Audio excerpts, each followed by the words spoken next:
Tonight, we're stepping into the pulsing heart of ancient Rome's darkest marketplace where every touch, every whisper was a transaction.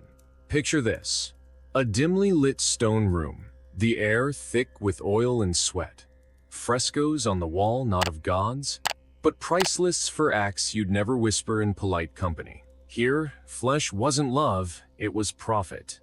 And if you think you'd last a night inside Pompeii's most infamous brothel, well, let's just say the ledger didn't track survivors. The walls of Pompeii's brothels didn't bother with paintings of landscapes or gods. They showed something far more practical. Diagrams with prices scribbled beside crude drawings of sexual acts. You wouldn't find any romantic poetry here. Each fresco was like a fast food menu, where acts started at 2 asses, the Roman coin, not the body part, and went up from there. This wasn't some back alley operation trying to be discreet. The price lists were right there in plain sight, painted in bold red and black pigments that survived the volcano's ash. Archaeologists found one wall where the numbers are still legible: 8 asses for some services, 16 for others. The equivalent of dropping $20.40 in today's money, depending on what you ordered off the menu. There was no haggling in this market. The prices were set like a modern-day strip club, where every touch costs extra. A basic service got you in the door, but anything more required paying up.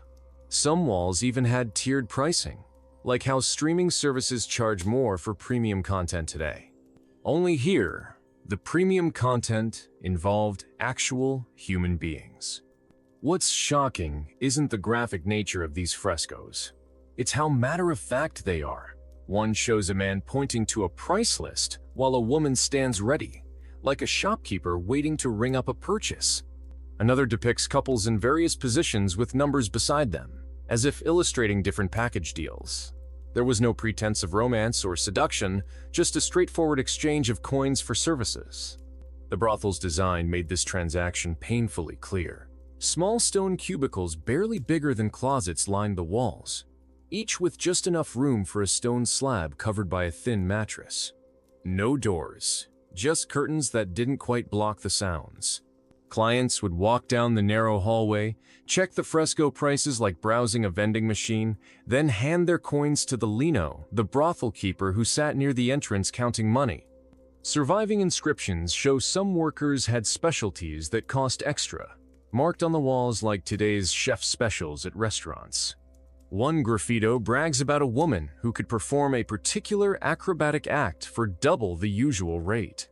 Another lists the going price for virginity, a small fortune, next to a drawing of a terrified-looking girl. The efficiency of it all would make a modern corporation proud. Workers saw up to 35 clients in a single day, according to some records. There was a system: clients waited in line, paid up front, got their time exactly as purchased, then left so the next paying customer could take their turn. No small talk, no aftercare, just business. What's missing from these frescoes tells its own story. Nowhere do you see the workers' names or faces. The drawings show generic figures, like product images on an e-commerce site. The prices refer to acts, not people. A worker might cost 5 asses today and 8 tomorrow depending on demand, like surge pricing for human bodies. And surge they did. On market days and holidays, the brothel's traffic could triple. Soldiers fresh from campaigns with pockets full of plunder, merchants closing big deals, politicians celebrating elections. They all came through those doors. The walls still bear their graffiti, some bragging about sexual conquests in the same breath as notes about business transactions. One reads, "Made 1,000 sesterces today selling wool. Spent 16 on Phoebus's best girl." The takeaway isn't that ancient Rome was more sexually liberated. It's that they turned intimacy into something you could quantify, like buying a pound of flour at the market. The frescoes prove this wasn't about pleasure, it was about volume. Workers weren't seducing clients, they were processing them. And the workers themselves, they might as well have been the stone slabs they worked on, impersonal surfaces bought by the hour. The Leno didn't run his business on trust. At the end of each night, he'd unroll his papyrus ledger and make his tallies, names, dates, services rendered, coins collected. A merchant keeping books for a shipment of olive oil wouldn't have been more meticulous. Each worker's productivity was recorded in neat columns, their value reduced to numbers on a page. Archaeologists found carbonized fragments of these ledgers in Pompeii. They look identical to records from bakeries or textile shops, except the goods sold column lists things no honest merchant would put in writing. For repeat customers, there was an even more impersonal system: spintria tokens. These small bronze coins, about the size of a modern penny, featured erotic scenes matching the fresco menus. You'd buy them up front like subway tokens, then hand them to the lino as you walked in. Some showed sexual positions with numbers above them. 16 got you one act, 8 another. Workers collected these tokens like punch cards, exchanging them later for their cut. Imagine a 21st century loyalty TA, arty for something you'd never admit to your coworkers. The tokens tell us something the frescoes don't. While the wall paintings showed generic figures, many spintriae depicted specific acts with shocking detail. One shows a woman performing a private service while gesturing to a price. Another has a couple mid-embrace with a numeral clearly visible beside them.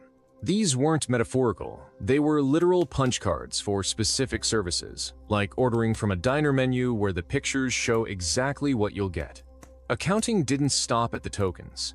The Leno kept secondary ledgers tracking injuries, illnesses, and downtime, all deducted from a worker's earnings. One surviving contract from Herculaneum specifies that a worker pays for her own medical care if injured on the job.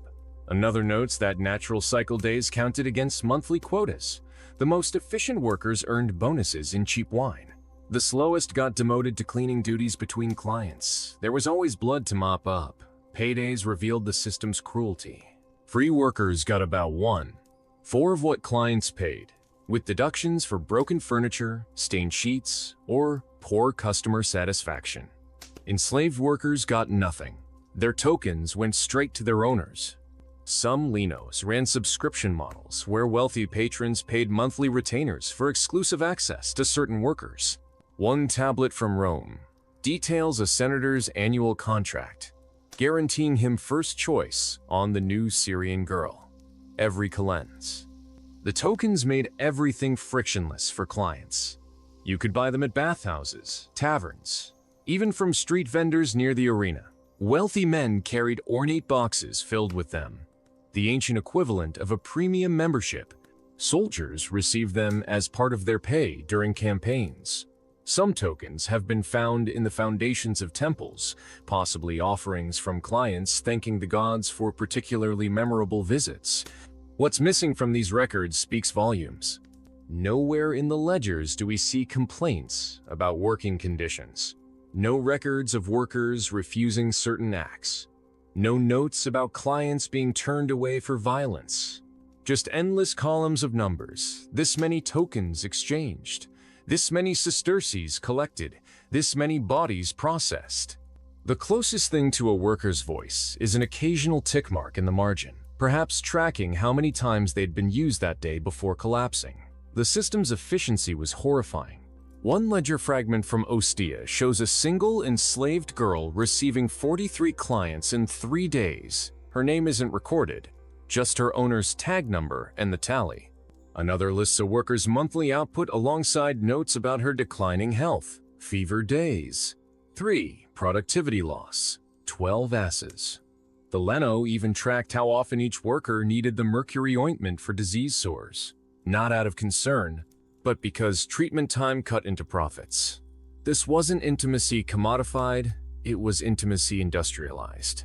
The tokens turned human interaction into something you could budget for, like firewood or lamp oil.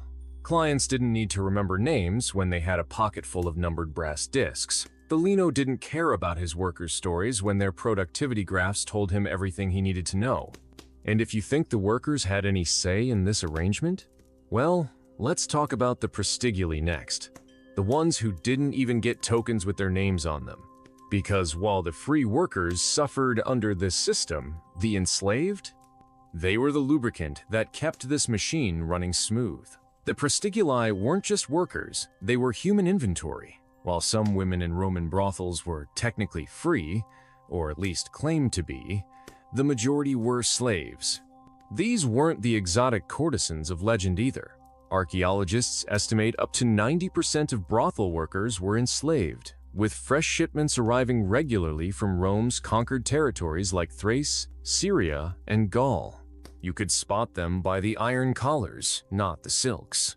Branding marks on the thighs or shoulders identified their origins like cattle brands. Some had tattoos on their foreheads, fug for fugitivus if they'd tried to run, or their owner's initials burned into the skin. The poet Martial describes seeing a German girl with price tags still tied to her wrists being paraded through the Suburra district straight to the brothel door. Her fate? The ledger simply noted, Germanicum, 60 asses, next to a crude drawing of blonde braids. The graffiti tells us how clients saw them. One wall in Pompeii's Lupinar boasts, "Had the new Britain girl today, as tight as her homeland's mines." Another brags about sampling all 3 of Dama's Egyptians in one night. Their foreignness was part of the sales pitch, the ancient equivalent of categories sorted by ethnicity.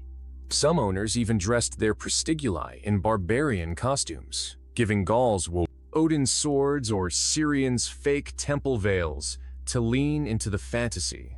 Their schedules made the free workers look pampered.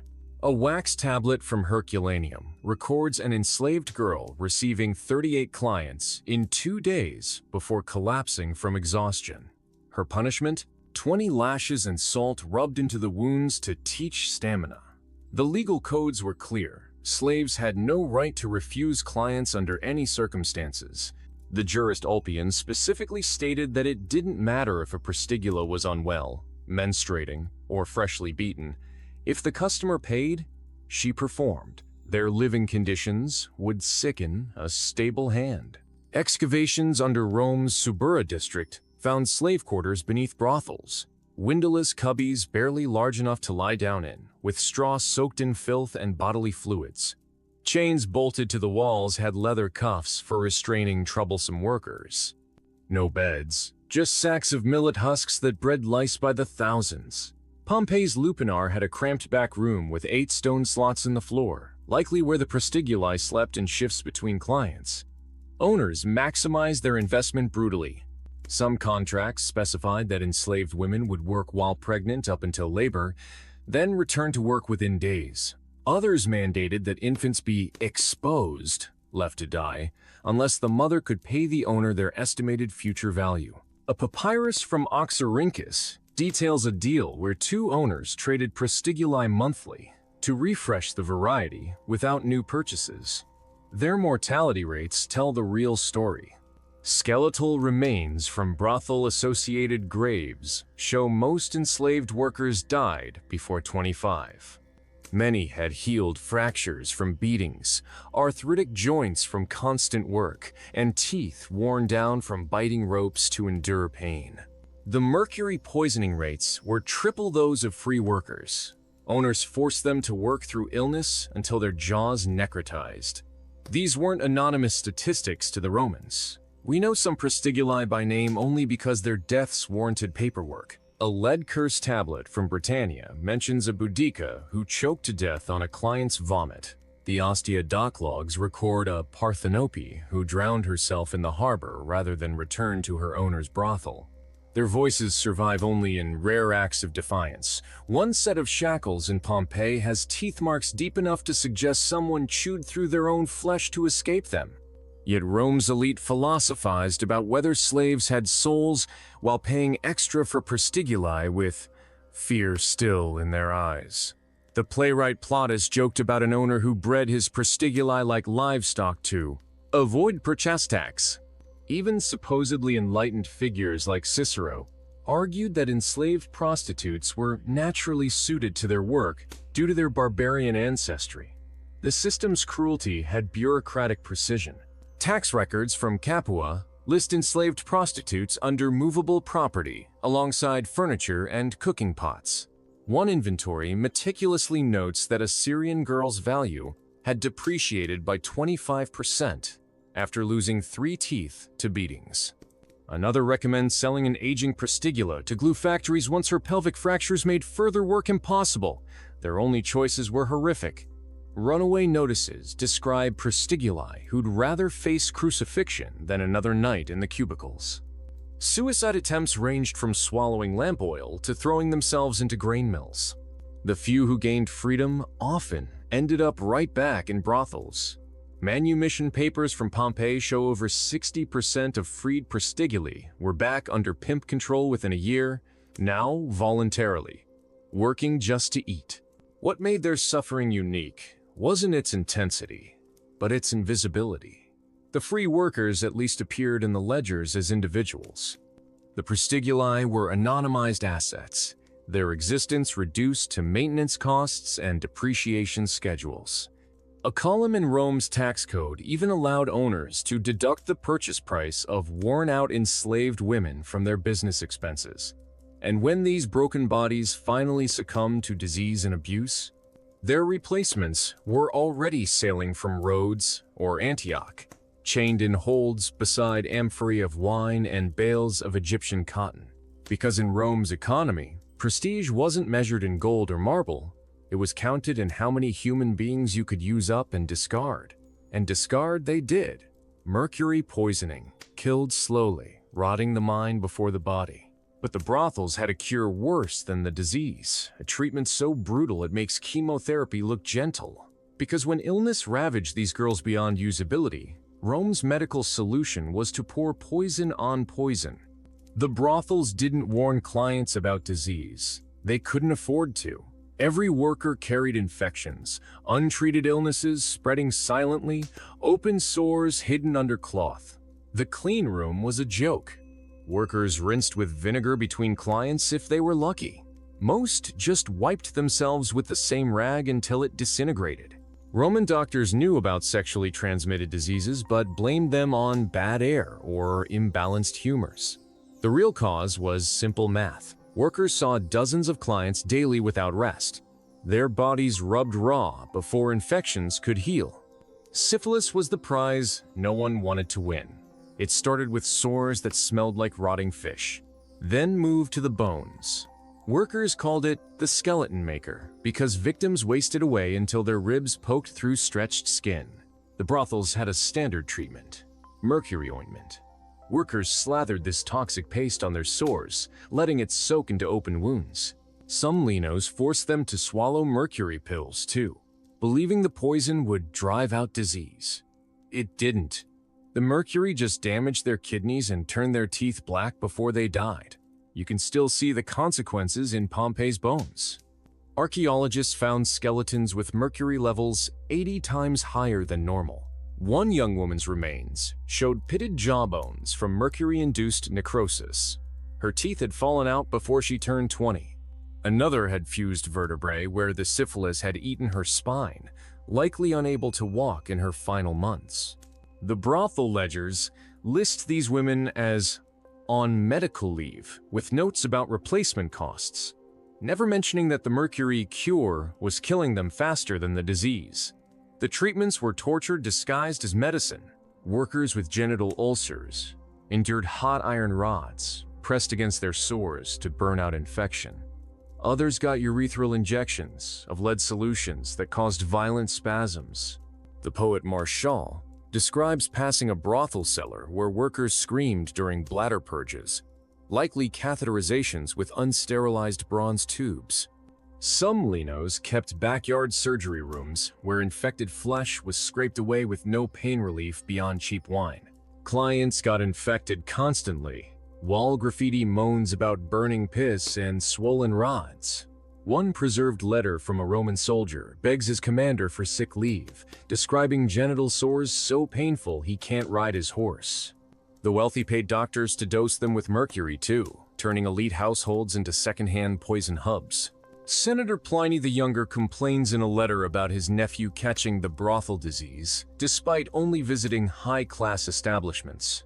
The brothels had zero quarantine protocols. Workers with open syphilis sores worked until they collapsed. Excavations at Ostia uncovered a small room filled with lime-coated skeletons. likely a dumping ground for workers who died mid-shift. Their bones show advanced stages of venereal diseases, some with skulls eaten through by tertiary syphilis. The lime wasn't antiseptic. It was just to mask the smell from living workers. Leno's treated disease like a maintenance issue. Account books show deductions for medical supplies, alongside expenses for oil and firewood. One tablet lists mercury by 5 drachmas, right above new straw mattress. Workers who complained too much about pain got sold to glue factories or sulfur mines. Enslaved girls had it worst. Their purchase contracts often included clauses voiding the sale if they showed signs of illness within 30 days, forcing owners to work them brutally until the warranty expired. The real scandal wasn't the diseases, it was Rome's complete indifference. Medical texts like Celsus's De Medicina describe genital infections in detail but never suggest regulating brothels. The famous physician Galen prescribed mercury treatments while knowing they caused paralysis. Even enlightened figures like Seneca blamed prostitutes for spreading corruption, rather than condemning the system that forced sick women to keep working. What's chilling is how organized the cruelty was. Tax records show Linos could write off mercury purchases as business expenses. Inspection scrolls from Pompey's Guild of Prostitutes reveal officials checked workers for visible sores, not to protect clients, but to adjust their taxable value downward. One entry notes, Flavia's rating reduced due to face lesions. New tax rate, 8 asses per act. The mercury poisoning would eventually kill most workers, but not before destroying their minds first. Victims suffered tremors, hallucinations, and dementia. Ancient writers called it the brothel madness. Workers babbled to themselves in corners, their gums bleeding from loose teeth. Some tore at their own rotting flesh. Convinced worms crawled beneath their skin. The Lino solution? Chain them in storage rooms until the thrashing stopped. Every bowl of mercury ointment represented a choice. Rome had herbal remedies that eased symptoms without poisoning. Wealthy families used them. But workers got the cheap poison because dead prostitutes were easier to replace than living ones. The brothel system didn't just tolerate disease, it weaponized neglect. And when a worker's womb betrayed her with an unwanted pregnancy, the ledger had columns for that too, because nothing interrupted business for long in Rome's flesh markets. Not disease, not poison, and certainly not something as inconvenient as new life. Pregnancy was an occupational hazard in Roman brothels, not a miracle of life. Workers had no effective birth control beyond dubious herbal potions and risky withdrawal methods. The Lino's ledger had a column for menses missed, next to inventory counts of oil and wine. If a worker stopped bleeding, the brothel keepers started calculating how much profit they'd lose during her recovery. The system had solutions as brutal as they were routine. Roman law allowed exposure, abandoning newborns wherever convenient. Brothels specialized in this. A worker might deliver alone in her cramped cubicle, then leave the baby by the dung heap out back. Some Linos kept professional baby collectors, who made nightly rounds of brothel districts, gathering abandoned infants to resell. Healthy ones went to slave traders. Deformed or sickly ones were dumped in the Tiber. We know this from chilling receipts. One businessman's ledger from Ostia records purchasing 5 female infants, brothel surplus, for 12 sesterces each. Another tablet lists expenses for cartage of exposed ones to river. The law technically required a payment to the temple when exposing a child, but brothels often skipped even this pretense of ritual. Why waste coins on unwanted merchandise? Some pregnancies ran full term despite everything. Workers tried dangerous abortifacients like pennyroyal oil or lead-laced wine, sometimes dying in the process. One medical text describes a brothel worker who bled to death after swallowing a concoction of crushed beetles and rue. Those who carried to term faced horrifying choices. Free workers might try keeping their babies, but Linos deducted child penalties from their wages. Enslaved workers had no choice at all. Their infants became the owner's property immediately. The graffiti tells ugly stories. One wall in Pompeii boasts, "Birthed twins today, sold both to the Syrian trader for 25. Another depicts a woman nursing a baby while a client waits impatiently behind her. Archaeologists found small skeletons buried beneath brothel floors, some with trauma suggesting infanticide. A well in Herculaneum contained dozens of tiny bones mixed with brothel waste, likely the disposal site for unwanted births. The rare surviving infants faced grim fates. Contracts show some linos kept them as future inventory, listing baby girls as investments alongside real estate. Others sold them to specialist dealers who raised children for the trade. One papyrus mentions a 6-year-old in training at an Alexandria brothel. Her purchase price amortized over expected years of service. Even merciful options were horrific. Some temples accepted brothel babies to raise as temple prostitutes. Inscriptions mention the sacred virgins of Venus receiving annual shipments of exposed girls. Other infants went to the infamous collegia, state-run orphanages that essentially mass-produced future slaves. A freedman's boast survives in Pompeii.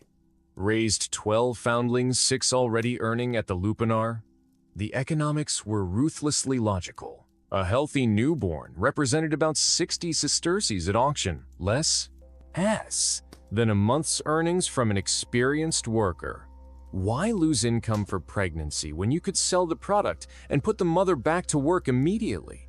One Leno's ledger calculates the exact point at which keeping a baby became unprofitable. If the mother missed more than 20 days of work, the infant had to be liquidated. What shocks modern readers isn't the abandonment itself. Many ancient cultures practiced exposure. It's the industrial scale and frank documentation. Brothel ledgers treat babies like defective merchandise. One tablet from Rome lists unsellable stock, with entries like girl, lame leg, exposed at mile marker 7.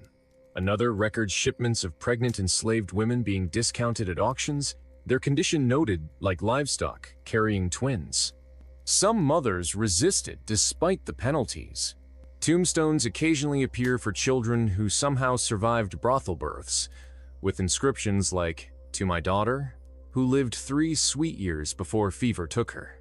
Others tried smuggling babies to safe houses run by clandestine Christian groups. Most failed. Roman law allowed owners to reclaim escaped slaves of any age. The system ensured generational recycling. Girls born in brothels often entered the trade by 12. Boys became pimps, enforcers, or, if physically attractive, high-end prostitutes for the Greek market. One surviving contract seals a 10-year-old boy's apprenticeship to a Leno, with clauses guaranteeing his virginity until auction. For the workers, pregnancy wasn't tragedy, it was calculus. Carry to term and lose income while your child becomes someone's property. Attempt abortion and risk dying painfully. Keep the baby and watch it starve when your wages get cut. The ledgers reduce these impossible choices to neat columns of profit and loss. And when these brothel-born children grew old enough to work, the cubicles waited, the ledgers opened fresh pages, and the cycle began again, often just down the hall from where they'd been conceived. The brothels didn't have a minimum age requirement, because Roman law didn't either. Children stood in corners, clutching rag dolls while waiting for clients, their small frames barely making dents in the flea-infested mattresses. Archaeologists found one Pompeii graffito bragging about taking the new little Greek for 8 asses. Beside it, someone else scribbled, "Worth every copper." These weren't isolated incidents. Tax records from Capua list girls as young as 9 in brothel inventories, their prices marked down for being unbroken. The system preferred them young. Children were cheaper to feed, easier to intimidate, and could be trained for specialized services that commanded premium prices. A papyrus contract from Alexandria details the sale of an 11-year-old girl, with clauses requiring the Leno to perfect her skills before her value peaked at 14. Some brothels kept prepubescent workers in separate rooms called the orchards, a euphemism comparing them to unripe fruit waiting to be picked. Their small bodies left big marks in the archaeological record. Excavations at Ostia uncovered tiny iron collars with bells attached, probably used on child workers to prevent escapes. Pompeii's lupanar had miniature wooden platforms in some cubicles, likely for children to stand on so clients could reach them. Forensic analysis of brothel-associated skeletons shows pelvic injuries in girls as young as 13, their bones bearing the same stress fractures seen in adult workers. The graffiti treats them like menu items.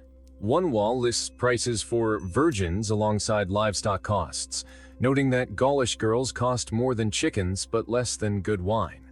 Another boasts about deflowering a 12-year-old and includes crude sketches of the act. These weren't anonymous statistics, the scribblers signed their names proudly, sometimes adding how many times they'd visited certain children. Their origins were systematically erased. Most enslaved children in brothels came from conquered territories like Britannia or Dacia, taken in raids specifically for this purpose. The poet Juvenal describes seeing British children in Rome's slave market, with signs around their necks promising they'd never seen their homeland. Freeborn children sometimes ended up there too. Debt contracts show parents selling children as young as 6 to brothels to settle gambling losses. Training was brutal but efficient. Frescoes show children observing acts like apprentices, learning a trade. Some linos use dolls to demonstrate techniques before having them practiced on older workers. Accounts from freed prostitutes describe being forced to watch, while other children were punished as instruction. The goal wasn't education, it was desensitization. Break them young, and they'd never know life could be different. Their value depreciated fast. Ledgers show prices dropping sharply after first use, then stabilizing around age 14. By 16, most were considered seasoned and moved to general service. Those without marketable skills got discarded early. One tablet records a lino selling a 15-year-old to sulfur mines because she wept too much during appointments. Religion offered no protection. Temple prostitutes started even younger. Inscriptions at Venus Erycina's shrine mention girls being dedicated before puberty. Vestal virgins caught breaking chastity vows were buried alive, but brothel children suffered no consequences for being violated. The double standard was absolute. Sexual innocence was sacred until someone paid to destroy it. Resistance usually failed. Runaway notices describe children with distinguishing marks like brandings or cropped ears, punishments for previous escape attempts. Some tried suicide. A physician's journal mentions a 12-year-old who swallowed sewing needles. The lucky ones got sold to kinder owners when they became too damaged. One epitaph praises a former owner for giving me to a baker when I grew ill. The system designed their suffering. Small stools placed outside cubicles let children wait at eye level with standing clients. Special narrow doorways prevented escape attempts. Even the tokens worked against them. Spintriae featuring childish faces ensured buyers knew exactly what they were purchasing. Everything was calibrated to maximize profit from small bodies. We know some by name only because they died unusually. A lead curse tablet mentions a Lysiska who choked on vomit at 13. Another records a pupilla who drowned herself after bearing her owner's child. Their voices survive in rare graffiti. One at Pompeii reads, "I was pretty once," beside a crude self-portrait. What's chilling is how ordinary this was. Customers joked about it in taverns. Officials taxed it without comment. Even philosophers like Seneca considered it regrettable but inevitable. The children weren't victims in Roman eyes. They were inventory, their suffering just another line in the ledger. And when those children dared to fight back, the brothels kept specialists on staff to handle rebellions. Because in Rome's underworld, breaking spirits was just another business expense. The brothels operated on a simple rule. Bruises were better than lost coins. Workers expected beatings like bakers expected flour dust, an unavoidable part of the job. Clients could slap them for moving too slow, bite them for unsatisfactory moans, or choke them for bad attitudes. The Leno wouldn't intervene unless property got damaged. Pompeii's graffiti proves this wasn't hypothetical. One scrawled note brags, "Sylvia cried better after I showed her my fist," while another warns workers, "Don't let Dama catch you resting his belt has teeth." Workers carried knives, but not for self-defense. Excavations found blades hidden under mattresses. mostly used for cutting rope restraints or opening veins when the suffering became unbearable. Roman law considered slaves speaking tools, so a lino could legally beat a worker to death if it didn't affect their productivity.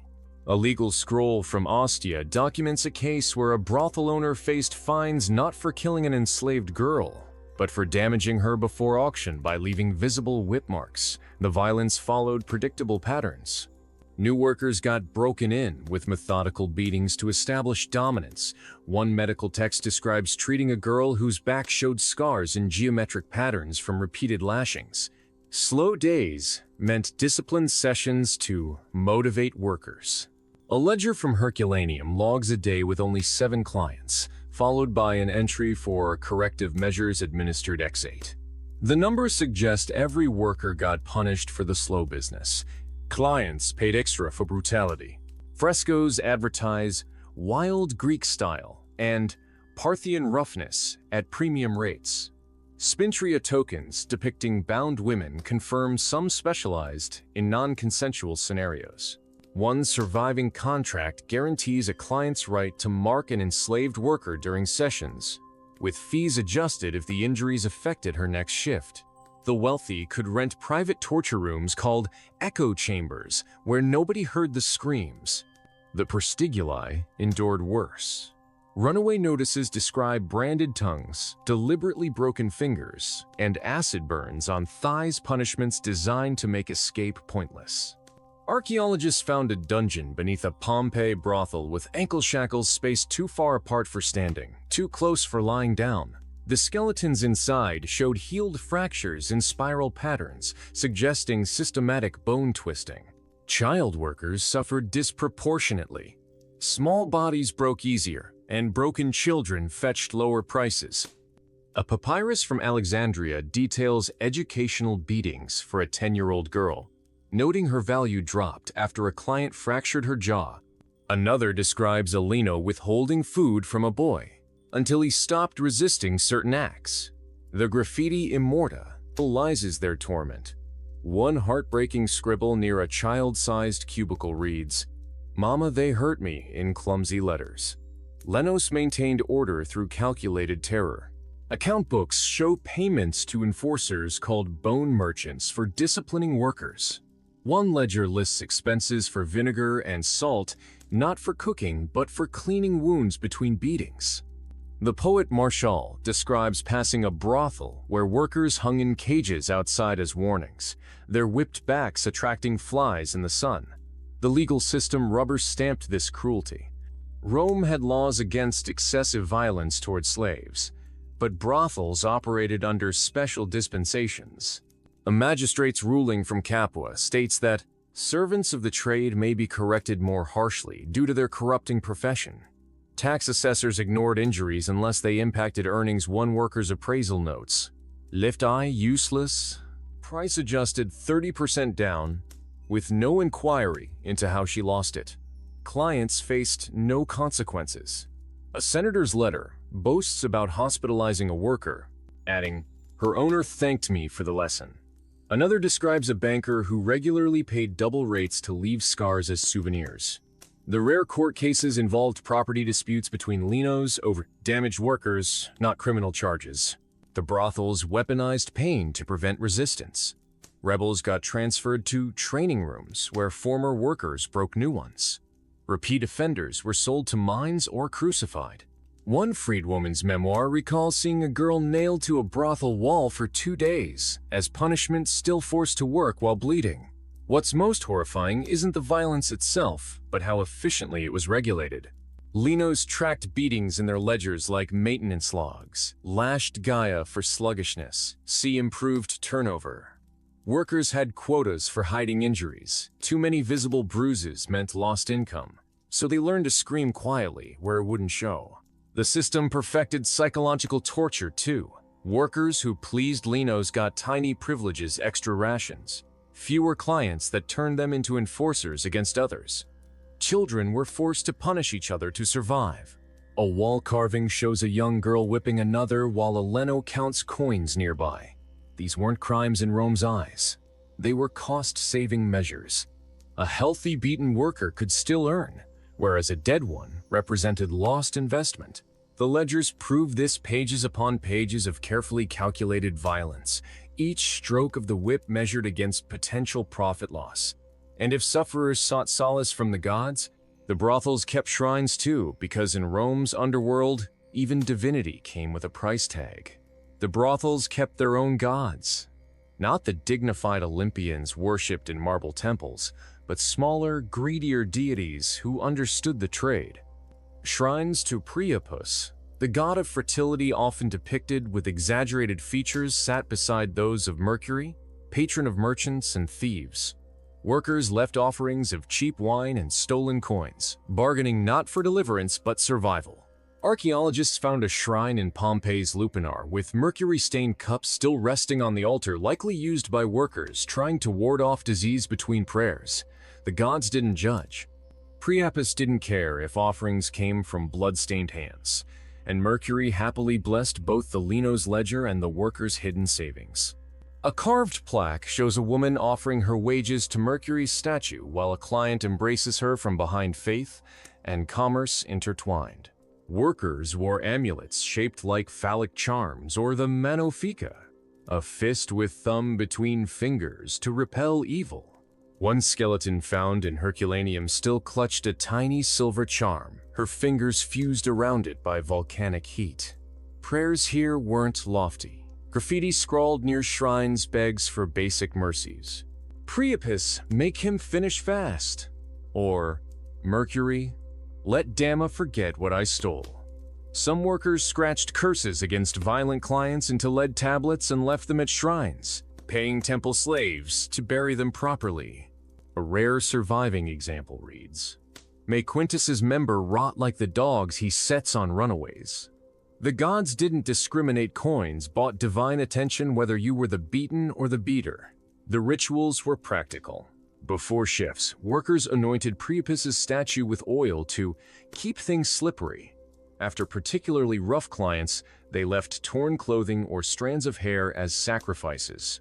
New workers underwent initiation rites, where they drank wine from a phallus-shaped cup while the Leno chanted prayers to Mercury for good profits. Even the children participated. Excavations found tiny finger bones buried beneath brothel shrines, likely offerings from enslaved girls hoping for gentler owners. The gods took their cut.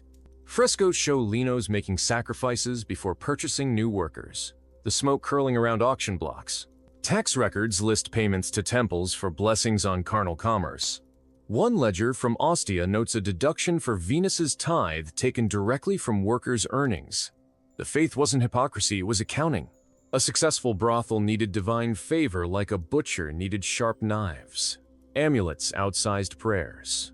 Workers wore bells to ward off evil, phallic talismans to prevent impotent clients, and iron rings to strengthen weary limbs. The rich could afford gold charms, the poor fashioned them from broken pottery. Archaeologists found one child's skeleton with a necklace of acorns, a cheap imitation of the walnut charms wealthy clients wore to avoid catching diseases. The desperation is palpable. A scratched message near Pompeii's brothel shrine reads, "Stole Vibia's amulet yesterday, still alive today. Thanks, Mercury." The gods watched everything. Shrine mosaics in larger brothels depicted divine eyes surrounded by erotic scenes, a reminder that even in the cubicles, deities observed. Workers whispered prayers during acts, clients invoked gods to prolong performance, and linos made offerings before beatings. Religion here wasn't about morality. It was about stacking odds in your favor. A surviving hymn to Priapus found in a Pompeii latrine puts it plainly, "Bless my member and my purse, and I'll spill wine not Jonesa." Temple prostitution blurred lines further. Workers from Venus's temples sometimes visited brothels during festivals, their sacred status allowing them to charge 10 times the normal rate. One fresco shows a temple prostitute collecting payment while still wearing her crescent moon diadem, the sacred and profane colliding openly. Even the Vestal virgins allegedly sent enslaved substitutes to brothels during certain rites the gods demanded sacrifice, but not necessarily from pure hands. The faith had teeth. Workers who stole from shrines faced punishments worse than a lino's whip. One condemned thief was buried beneath a brothel's threshold, with a spintria token in her mouth, eternal punishment, forced to hear every transaction above. Another was sealed alive in a shrine's foundation with an inscription warning: "The gods collect what men overlook." Yet for all the ritual, the gods changed nothing. Workers still died young. Clients still left bruises. Lenos still balanced ledgers by lamplight. The brothels prove ancient gods were no kinder than modern ones, they just had better excuses for looking away.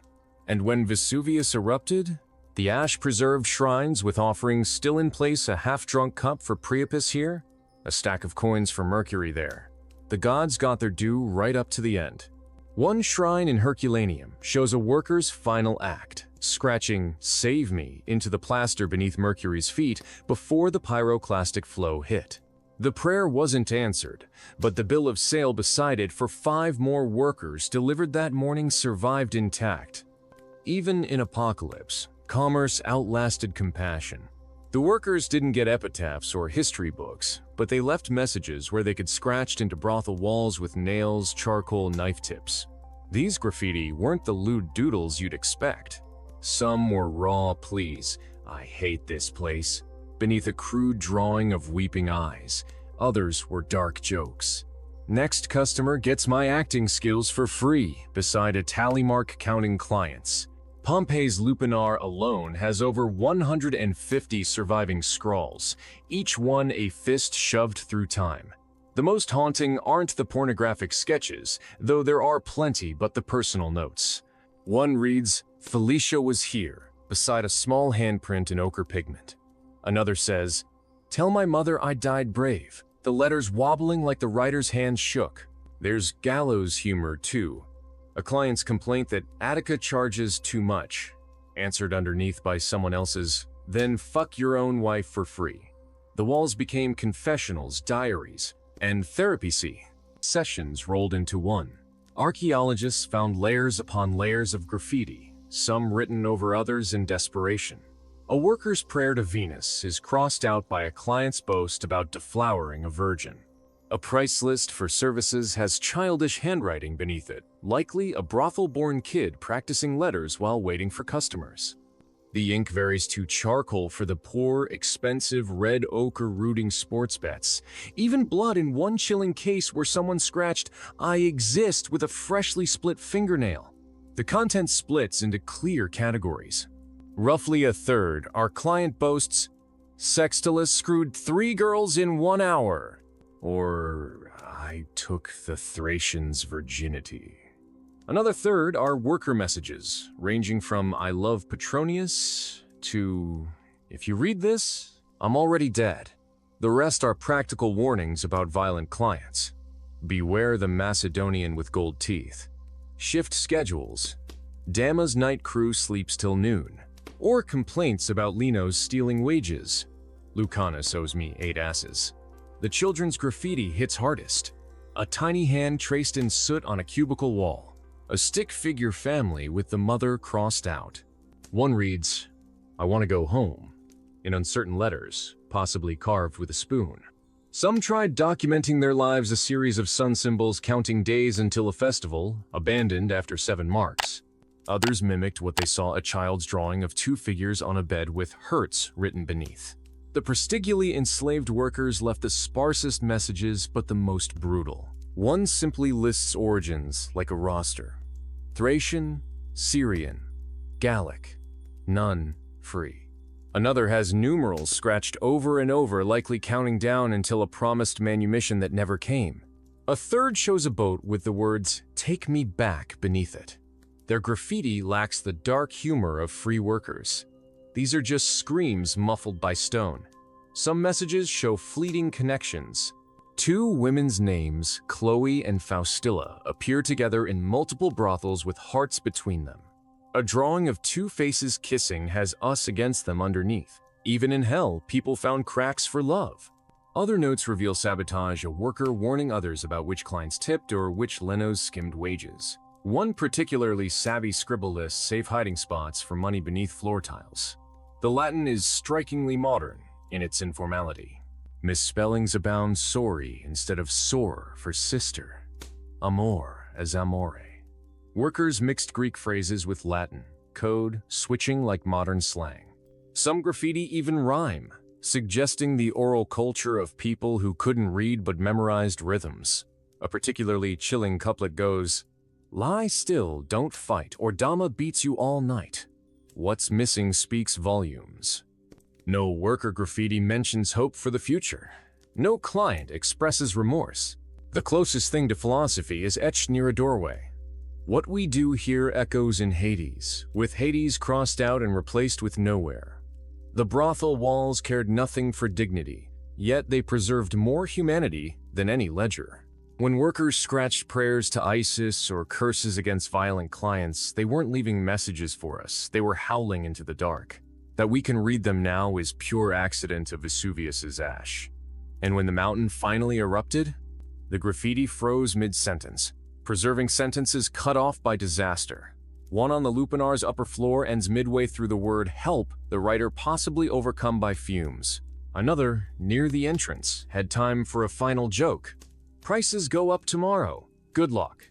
Then the hot mud flowed in, sealing every laugh, scream, and sob under 15 feet of rock. When Vesuvius erupted in 79 AD, the brothel didn't get warning. No last rites, no final accounting, just hot ash sealing workers and clients together in whatever moment the blast caught them. The Lupinar's famous plaster casts show this in brutal detail. One figure curled fetal on a mattress, another halfway through dressing, a third still gripping coins in rigor mortis. The eruption wasn't some divine judgment, it was physics. Every cruelty got preserved with the same indifference as a bakery's loaf counts or a tavern's wine stains. The brothel became a time capsule because of its location near Pompeii's theater district. Thick brick walls survived the initial quakes, trapping people inside when the pyroclastic flow hit. Excavators found everything frozen, mid-transaction oil lamps still burning, until the oxygen ran out.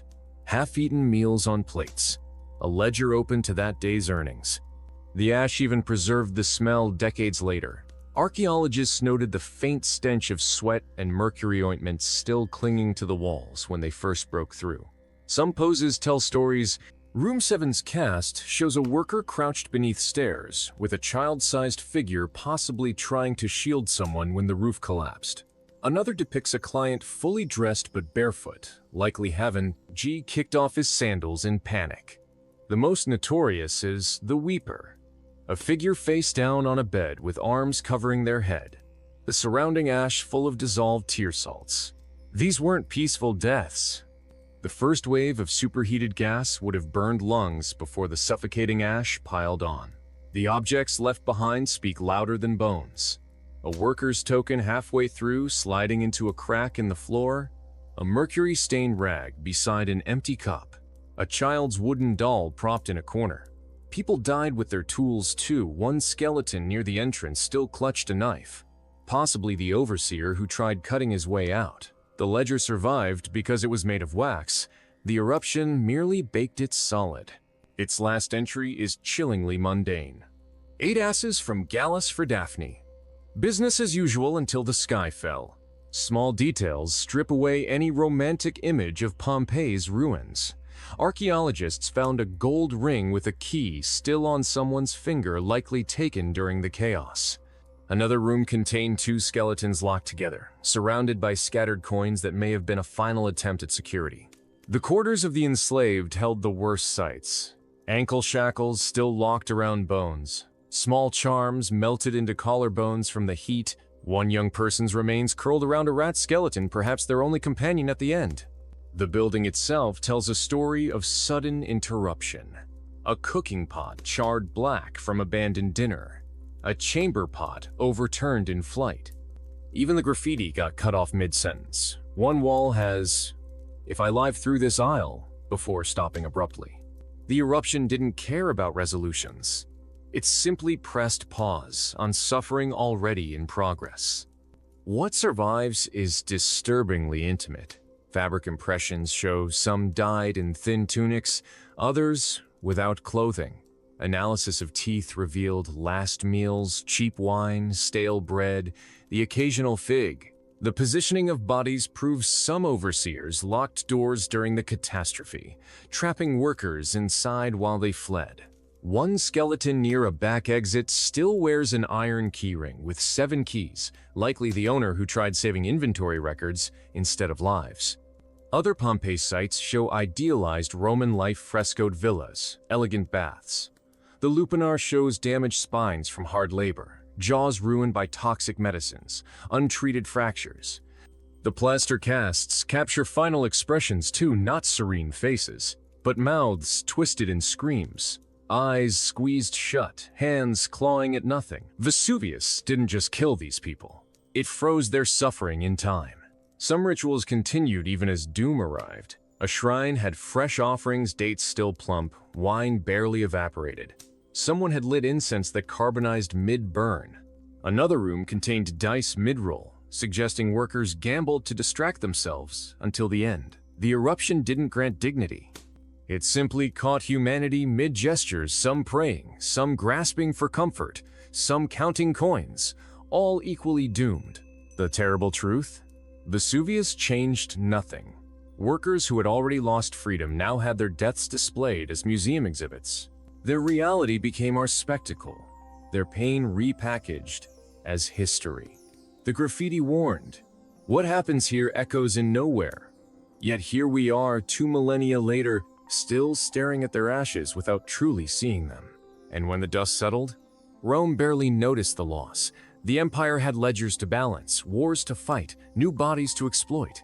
The system that built the lupanar didn't die with Pompeii, it just found fresh walls to stain. It wasn't an underground operation, it was Rome in miniature. Everything that made the empire function at scale existed in those cramped cubicles. Strict hierarchies, meticulous accounting, and the total commodification of people. The same bureaucrats who tracked grain shipments also inspected these ledgers. Soldiers spending their wages there were paid with coins minted from metal mined by enslaved workers just like the ones serving them. There was no separation between the respectable economy and this one. They ran on the same brutal logic. Take the tax system. Roman officials didn't just tolerate such places, they relied on them. Pompeii's tax rolls show exact fees per act of labor, collected weekly by clerks who also handled wine and olive oil taxes. A preserved receipt from Ostia lists a payment with the memo vice tax, second quarter. The empire essentially ran a franchise operation. Local businesses handled the exploitation, while Rome took its cut. Even the inspections were performative.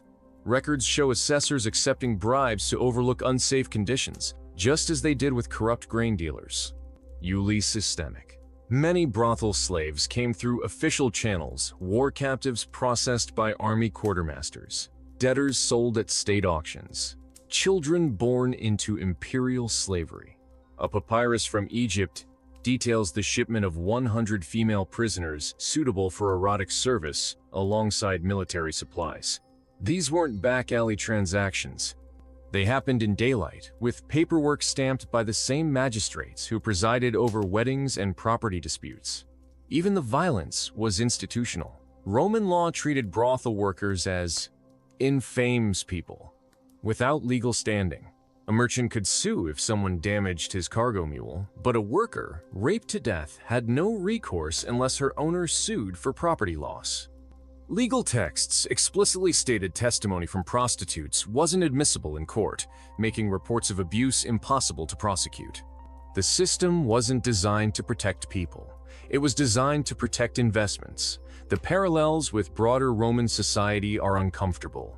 Senators decried moral decay while investing in brothel properties through front men.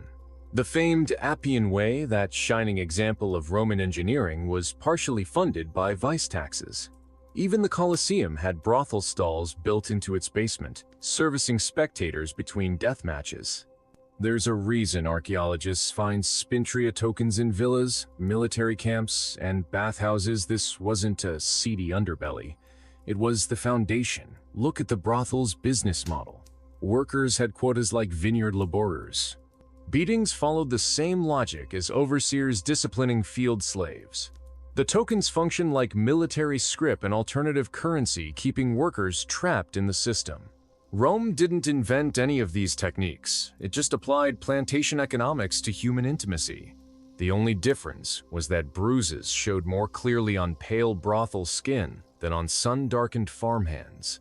Religion sanctified the machine. Temples to Venus and Priapus weren't just spiritual centers, they were economic players. The Temple of Isis in Pompeii owned multiple brothels through intermediaries, collecting rents while priests preached about divine love. Vestal virgins allegedly received dividends from sanctuary prostitution earnings. When Romans said their gods blessed commerce, they meant all commerce, even when that meant blessing a merchant's fleet and his shipment of enslaved workers in the same prayer. The workforce development program was particularly cynical. Brothels apprenticed children the same way blacksmiths or weavers did, just with pelvic exams, instead of skills assessments. Ledgers tracked each worker's training costs like any other business investment. Some linos even wrote wills leaving their stable to heirs alongside olive presses and farmland, proving how seamlessly exploitation blended into respectable portfolios. The brothel's architecture itself revealed imperial priorities. Its thick walls and barred windows matched grain warehouses, both designed to protect valuable inventories. The cubicle's efficient layout mirrored military barracks, maximizing capacity. Even the fresco price lists operated like Roman mile markers, standardized information controlling movement through governed space. Perhaps most damning were the brothel's accounting innovations. Double-entry bookkeeping appeared here decades before merchants adopted it. Workers were depreciated as assets like carts or tools. Tax avoidance schemes involved fake sales of slaves between brothels to reset depreciation clocks. Rome's financial sophistication didn't originate in noble forums. It was perfected counting stained mattress rotations in backstreet lupanars. The system's genius was making horror mundane. Beatings became disciplinary adjustments. Child rape became virgin surcharges. Mercury poisonings became medical expenses. Language sanitized what the ledgers contained, column after column, of lives reduced to numbers. That's why the brothel wasn't an aberration. It was Rome stripped bare. No marble facades or poetic odes. Just the real empire, where every heart was a ledger, every body a coin, and every scream just another line in the profit column. And if you think you could have withstood that system for even one night, let's be honest, most modern people would crack before dawn. Let's be brutally honest. You wouldn't last 6 hours in a Roman brothel. Not because you're weak, but because the place wasn't designed for survival. It was designed for turnover. Picture this. You walk in and immediately gag from the stench of stale sweat, sour wine, and that distinctive metallic tang of mercury ointment. The air is thick with it, not just smell, but noise. Moans from cubicles blend with the slap of flesh, the clink of coins, and the occasional scream muffled behind a hand. There's no music to soften it, no breaks to catch your breath. Just an endless conveyor belt of bodies. Your first shock would be the lighting. Oil lamps flicker just enough to see what you're doing, not enough to hide the stains on the mattresses. The stone floors are sticky underfoot. You don't want to know with what. Workers shuffle between cubicles like zombies, their eyes glassy from the relentless pace. Ancient sources describe a good shift as only 15-20 clients. Busy nights could double that. Nobody gets to say no. When the Lino taps his ledger and points to the next waiting customer, the physical toll would destroy you. Workers developed permanent back problems from the awkward stone slabs they called beds. Imagine bending over that cold surface for the 10th time that night while some drunk merchant digs his fingers into your hips. Your knees would be raw from the rough blankets. Your throat sore from faked noises. The cubicle walls are thin enough to hear every grunt and whimper from neighbors. No privacy, even in humiliation. Then there's the mercury. You'd smell it before seeing it, workers slathering the toxic ointment on syphilis sores between clients. The poison seeps into their skin, yours too if you stay. Soon your hands would shake from secondhand exposure, your gums tingling unnaturally. Medical texts describe workers' teeth falling out after months of this. You'd last days before the neurological symptoms started? Emotionally? Forget it. Modern people can't fathom the psychological armor needed here. Workers survived by dissociating, turning their bodies into unfeeling machines. You'd crack the first time a client laughed while hurting you, or when the lino deducted pay for lack of enthusiasm. The graffiti proves many did. Simple scratches of "I want to die" hidden under beds, prayer beads clutched in skeletal hands centuries later. The children would break you fastest. Seeing a 12-year-old mechanically service a soldier twice her size while staring at the ceiling. Watching a boy flinch when certain clients approach. These weren't rare occurrences. Tax records show 20% of workers in some brothels were under 15. Your modern conscience would curdle long before dawn. You think you could handle the violence?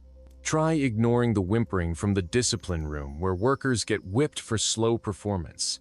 Or the wet thuds when a dissatisfied client takes frustrations out on someone unable to fight back. Roman law didn't protect brothel workers. Their bruises were just wear and tear, like scuffs on furniture.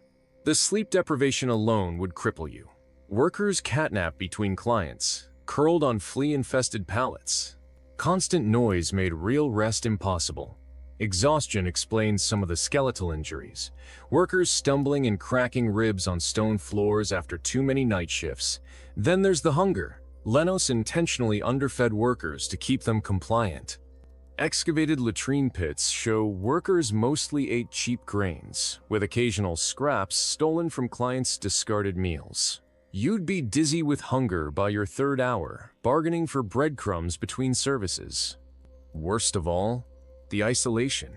Workers weren't allowed friendships that might spark rebellions. Any comforting touch got punished. You'd ache for basic human connection in that den of fake intimacy. The few surviving messages between workers are heartbreaking. "You held my hand yesterday. Thank you," scratched onto a wall. Modern people romanticize toughness. But surviving the brothel wasn't about strength. It was about erasure. Workers didn't endure through courage. They vanished piece by piece until nothing remained to hurt. That's why you wouldn't last. Not because you're weak, but because you're still whole enough to break. And yet, somehow they did endure. Not all. The bones tell us most died young. But a handful scraped together enough coins, swallowed enough pain, and walked out alive.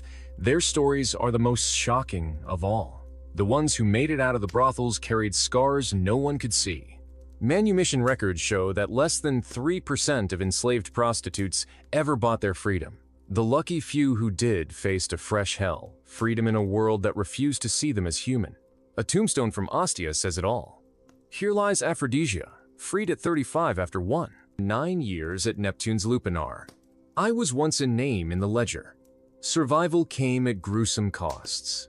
Workers who scrimped every copper coin to purchase freedom often did so with broken bodies. One woman's skeletal remains show fused vertebrae from years of violent clients. She'd bought her freedom but couldn't stand upright. Another's teeth were permanently blackened by mercury treatments, making her unemployable anywhere respectable. The tax rolls track this downward spiral. Former brothel workers appear briefly as freed women, then vanish from records after a few years. The price of freedom kept rising. Lenos knew workers would pay anything to escape, so they inflated costs. A standard contract from Herculaneum shows a lino charging a woman 12 sesterces for her freedom, 20 times her market value as a slave. Some workers paid in installments while still servicing clients, watching their freedom fund get drained by sudden fines for aging or illness. Others took loans from shady lenders that put them right back in debt bondage. Even free, they couldn't escape their past. Roman law branded former prostitutes as infames, unable to testify in court, marry citizens, or enter temples. Their names stayed on brothel tax rolls for years as licensing fees continued. One graffito in Pompeii complains, 5 years free and still paid Dama his cut. The stigma followed them to the grave. Tombstones of freed prostitutes often omit causes of death. Unlike other citizens, some tried reinventing themselves. Wax tablets reveal women changing names and moving provinces, only to be recognized by former clients. One particularly heartbreaking record from Alexandria describes a freedwoman working as a midwife until a soldier recognized her brand and ruined her new life. Others found work in bathhouses or taverns, still servicing men, just with marginally better conditions. The children had it worst. Freed girls often became mistresses to wealthy patrons, trading one form of dependence for another. Boys sometimes enlisted as army camp followers, their only skill being what they'd learned in the brothels. Skeletons of freed child workers show stunted growth and arthritic joints, their small bodies broken before puberty ended. A handful beat the odds. One papyrus tells of a woman named Musa who bought her freedom and opened a successful linen shop in Ostia, until competitors spread rumors about her past and burned her store down. Another mentions a former worker named Crisis who became a famous actress, only to have her throat cut by a jealous lover. Freedom didn't mean safety, just different knives. The records show what after really looked like. Medical texts describe former prostitutes suffering chronic pain, infertility, and what doctors called melancholia of the womb, likely PTSD from years of trauma. Legal scrolls are full of cases where freed women were denied inheritances or property because of their past. Even the grains dole discriminated against them. Surviving ration lists mark certain recipients with a discrete P for peculium, brothel money. The brothel didn't just steal their youth, it poisoned their futures. Workers who escaped often succumbed to mercury poisoning years later, their bodies finally failing after surviving the streets. Others were murdered by clients who refused to accept their freedom. A chilling number of freedwomen's graves contain small offerings, usually cheap perfume bottles or broken mirrors, buried with inscriptions like "finally clean" or "at peace." What passes for success stories reveal the system's cruelty. One woman's epitaph brags that she bought freedom for herself and 6 others, only for archaeologists to find all 7 buried in the same cheap plot, likely having pooled resources just to avoid the brothel's communal grave. Another tablet describes a freed woman marrying her former client, with the addendum that he beat her regularly until she drowned herself. The reality was simple. Surviving the brothel didn't mean beating it. Workers who escaped carried the lupanar with them in their bones, their mannerisms, the way they flinched at sudden movements. The smart ones knew this. Several freedwomen's wills specify burial far from brothel districts, with strict instructions to wash and shroud their bodies like proper ladies. And the truth we need to confront? This wasn't ancient history. That same broken system still operates wherever people treat human beings as disposable. The ledgers look different now, but the math remains the same. How much suffering per unit of profit? How many lives equal one night's take? Because here's what those freed workers understood that we often forget. It wasn't the chains that made the brothel. It was the ledger. The moment someone starts calculating what a human life is worth in coins, everyone loses. Even the ones holding the purse. The Roman brothel didn't disappear, it just got better branding, those same Spintriati Roman principles. Buy low trafficking costs, about 1.0 per person. Sell recurring services, average 200, client. Deduct overhead, security, medical neglect, bribes. The spreadsheets from a 2019 Berlin brothel raid show identical profit margins to Pompeii-era calculations, about 65% after expenses. The receipts tell the story. A confiscated ledger from a Malaysian trafficking ring lists girls' weights alongside earnings. Lighter girls cost more, just like Roman slave auctions prized petite frames. Surveillance footage from a London massage parlor shows workers swiping loyalty cards between rooms, the digital equivalent of those bronze tokens. Even the quarantine protocols match. When COVID hit, brothels in Brazil isolated infected workers in back rooms with mercury-based creams, exactly like Pompeii's medical cubicles. This isn't progress. It's just the same machine with shinier parts. Legal or illegal, ancient or modern, the brothel's real product wasn't sex then and isn't sex now. It's the reduction of human beings into columns on a spreadsheet, whether that spreadsheet is scratched on wax or stored in the cloud. The sobering reality? Those plaster casts from Pompeii aren't warnings from the past. They're snapshots of the present. The names change. The technology updates. But the ledger? The ledger remains eternal. The plaster casts from Pompeii don't show victims, they show last moments. Archaeologists filled voids in volcanic ash with liquid plaster, capturing exact poses from that August morning in 79 AD. Some brothel workers died curled fetal on their stone beds, others clutched at the air.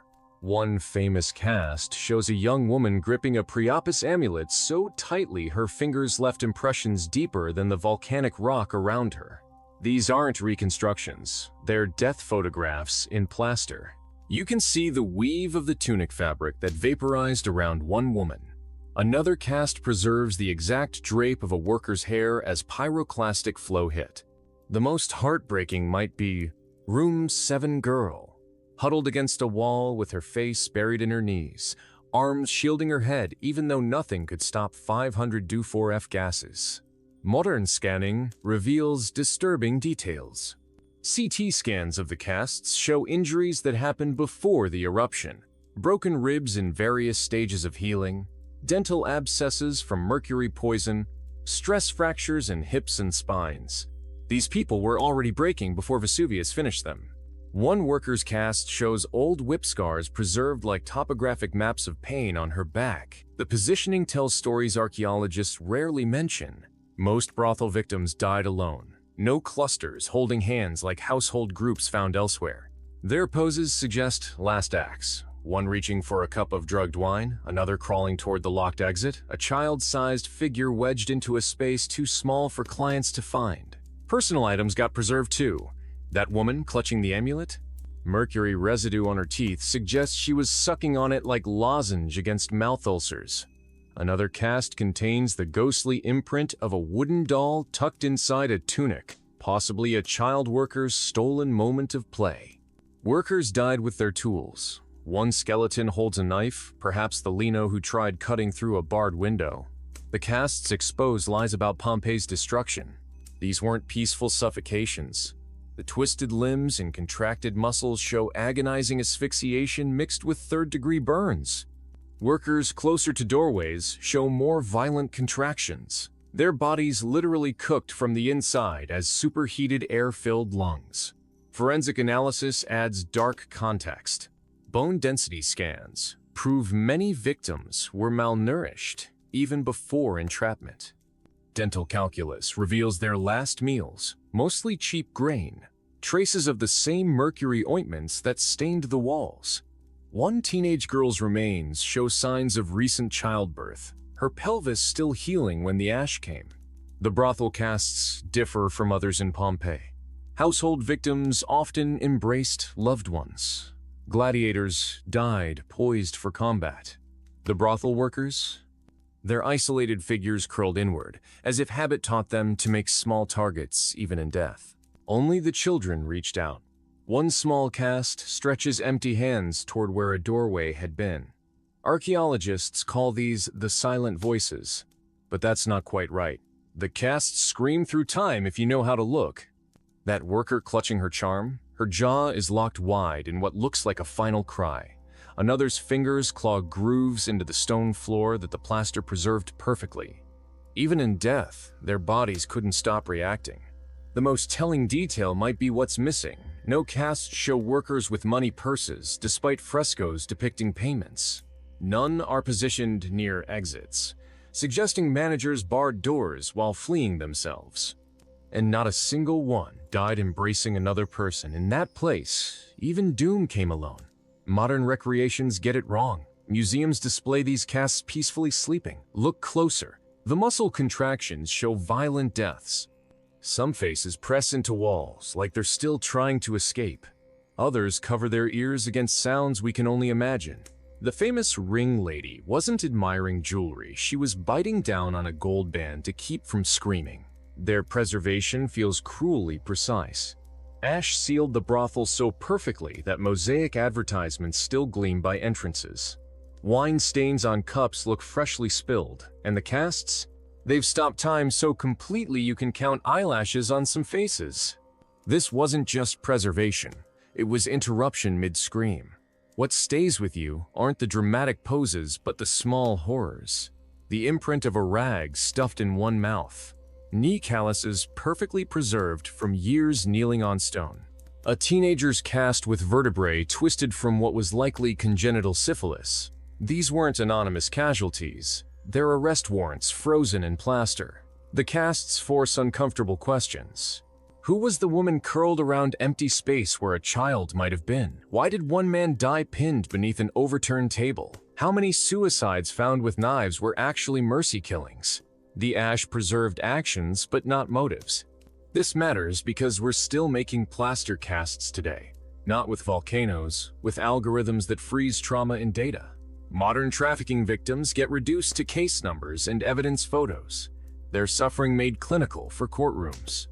The technology changes, but the distancing remains identical. That's why Pompeii's casts matter. They're not artifacts, but accusations. That woman hugging her knees didn't live thinking someday tourists would peer at her final agony. She just hoped to survive another shift. The eruption didn't preserve her death. It underscored how alone she'd always been. And that's why we circle back to those faded graffiti messages. Because Felicia was here and "I want to go home" weren't meant for us. They were cries tossed into darkness, never expecting an answer. The casts are those same screams solidified, not history, but human beings frozen halfway between suffering and dust. So when guides call this archaeology, remember, those plaster shapes aren't teaching tools. They're people who laughed once, bled, told bad jokes in the dark. The eruption didn't immortalize them. It just interrupted the ledger before the next entry could be written. We remember Pompeii's brothel not because it's ancient history, but because it's happening right now in different packaging. That ledger tracking bodies and profits? It never went away, just upgraded to Excel spreadsheets. Those Spintria tokens? Now they're digital credits in Berlin brothels, where workers still swipe cards between clients. The branding has changed, but the math remains identical. How many human beings equal how much profit before maintenance costs cut into margins? The uncomfortable truth is that remembering the lupanar forces us to confront modern systems operating on the same principles. Take Rotterdam's window brothels. Their tiered pricing mirrors Pompeii's fresco menus exactly. Basic service starts at $50. Extras cost more. Workers still have quotas, still deal with violent clients, still get deductions for downtime. The only real difference is that modern linos take credit cards. Historians warn us about the danger of calling this ancient cruelty. A Johns Hopkins study found that treating exploitation as historical relic makes us complacent about modern versions. When we say, "Thank gods we don't live like that anymore," we miss Nigerian girls being sold in Italy for €8, 0 a head, or Cambodian children kept in beachside cubicles barely larger than Pompeii's cells. The scale changed. The UN estimates 6.3 million in forced sexual servitude today, but the mechanics stayed eerily consistent. Look at the tax records. Pompeii's vice taxes funded public baths and temples. Today, Nevada collects millions from legal brothels to fund schools and roads. The system still sanctifies exploitation when it pads public coffers. Even the inspections follow tradition. Modern health checks for legal sex workers often involve the same degrading exams Roman medics performed, still prioritizing client safety over worker dignity. The patterns repeat in worker origins too. Romans sourced slaves from Conch, red territories. Modern traffickers target war zones and impoverished regions. A 2023 Europol report maps trafficking routes from Ukraine that mirror ancient slave roads from Dacia. The faces change, but the export market in vulnerable bodies continues uninterrupted. Medical neglect persists with updated packaging. Where Roman workers used mercury, modern ones inject industrial silicone for breast augmentations in underground clinics. The results are equally devastating: necrotic tissue, organ failure, early deaths. Forensic pathologists recognize the same skeletal damage in trafficked women's remains today that appear in Pompeii's bones. Stress fractures from repetitive positioning, dental erosion from forced acts, signs of malnutrition. What's chilling is how legal systems still protect the machinery over the people. Roman law considered prostitutes infames, unworthy of protection. Modern laws aren't much better. In many countries, reporting rape gets a sex worker arrested for admitting illegal activity. The ledgers still outweigh testimony, just like in Pompeii's courts. The religious hypocrisy continues too. Underground brothels near megachurches in Texas operate like shrines to Mercury once did, pious donors investing in flesh while preaching morality. Some even keep Bibles in rooms alongside condoms and panic buttons that don't work. History's oldest hustle is framing exploitation as divinely sanctioned commerce. Worker resistance still follows ancient patterns too. Modern trafficked women swallow SIM cards to call for help, just as Roman workers hid messages in amulets. Today's equivalents of those brothel graffiti appear in hidden camera footage and smuggled cell phone videos. The same desperate documentation, just with upgraded tech. The lesson isn't that Romans were uniquely cruel. It's that cruelty industrializes easily when society looks away. The lupanar wasn't an aberration. It was a prototype. Modern anti-trafficking activists spot the same red flags Roman workers suffered: isolation, debt bondage, controlled movement, asset deprivation. The methods refined over 2 millennia now fill detention centers, illegal massage parlors, and strip club backrooms worldwide. Remembering Pompeii matters because it dismantles our complacency. That plaster cast of a girl clutching her amulet? Her modern counterpart might be a Ukrainian refugee handcuffed to a Berlin radiator. The prostigulus with branded thighs now wears barcode tattoos in Bangkok. The Leno counting coins has traded his toga for a tailored suit and offshore bank accounts. And here's the hardest truth. The brothel's real legacy isn't sex for sale. It's the systemization of human suffering into neat columns of profit and loss. That's why archaeologists still find those tiny bells enslaved workers wore. Not because we've stopped using people, but because we've gotten better at hiding the chains. So when we talk about Pompeii, we're not digging up the past. We're holding a mirror to the present. That Roman ledger tracking workers like livestock? It never burned in the eruption, it just got digitized. The faces changed. The math didn't. And as long as we keep insisting that was then, we guarantee one thing. Tomorrow's archaeologists will uncover our own versions of those plaster ghosts, frozen forever in the same helpless poses, their silent screams asking why we never learned. Because history doesn't repeat. People do. What Pompeii teaches isn't about antiquity. It's about recognition. That worker curled in the corner could be any one of millions right now. The only question is whether we'll keep calling them ancient history or finally admit they're breaking news. That ledger survived Vesuvius because some systems are fireproof. The numbers always outlast the names. The profits always outweigh the screams. Unless we decide, really decide, that this time should be different. Which brings us to the final graffiti on Pompeii's wall. Because when everything burns away, some messages just won't stay buried. Amid the crude drawings and price lists on Pompeii's brothel walls, one message stands apart. What is pleasure if not the trick of a lonely mind? Scratched near a cubicle doorway. It's not a boast or prayer like most graffiti, just a quiet question hanging in the air. Archaeologists found it preserved under layers of soot. The letters uneven like the writer paused often. That single line cracks open the brothel's real business. Not sex, not even exploitation. The product was far older human loneliness commodified. Clients weren't paying for intimacy. They were paying to pretend, to suspend reality for however long the coins lasted. The workers mastered this illusion. They memorized names, faked desire, manufactured the whispers lovers exchange. The ledger shows meticulous pricing for these performances. Extra for eye contact, upcharges for whispered endearments, premiums for the wife experience. But the graffiti reveals the cost, not in coins, but in the hollowness left when the act ended. The system perfected emotional alchemy. Workers transformed genuine human needs into transactional rituals. A client's craving for touch became Greek service, 16 asses. Loneliness got repackaged as GFE packages centuries before modern brothels trademarked the term. Even the children learned to simulate affection. One girl's skeleton found near the lupanar wore a necklace with a crudely carved mama pendant, likely a prop for clients wanting daddy fantasy. Archaeologists note something telling about that haunting graffiti. Unlike boastful messages carved at eye level, this one sits low on the wall, likely written while slumped on the floor after a shift.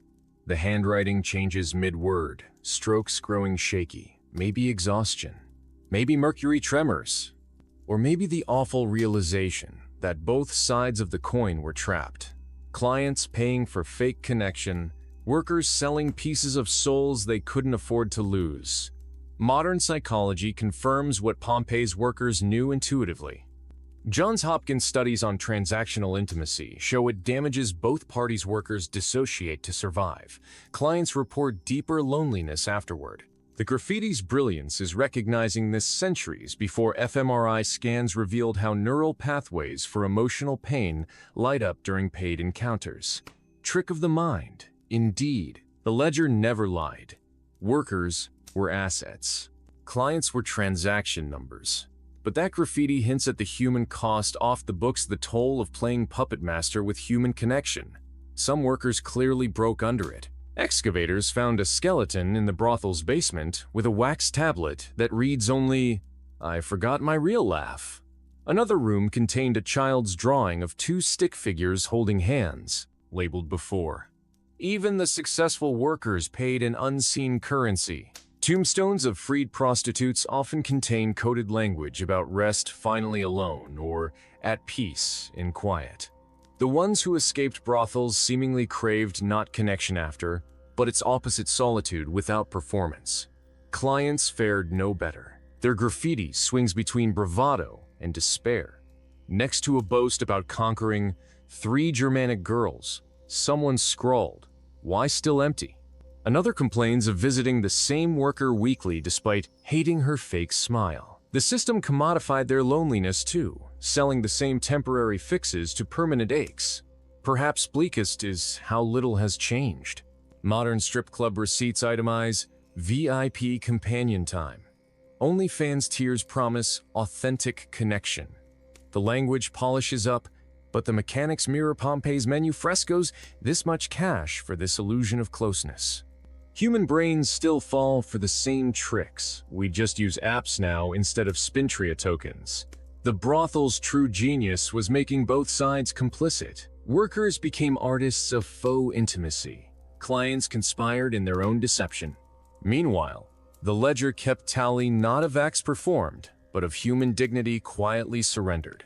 Each line represented someone choosing fantasy over the harder work of real connection.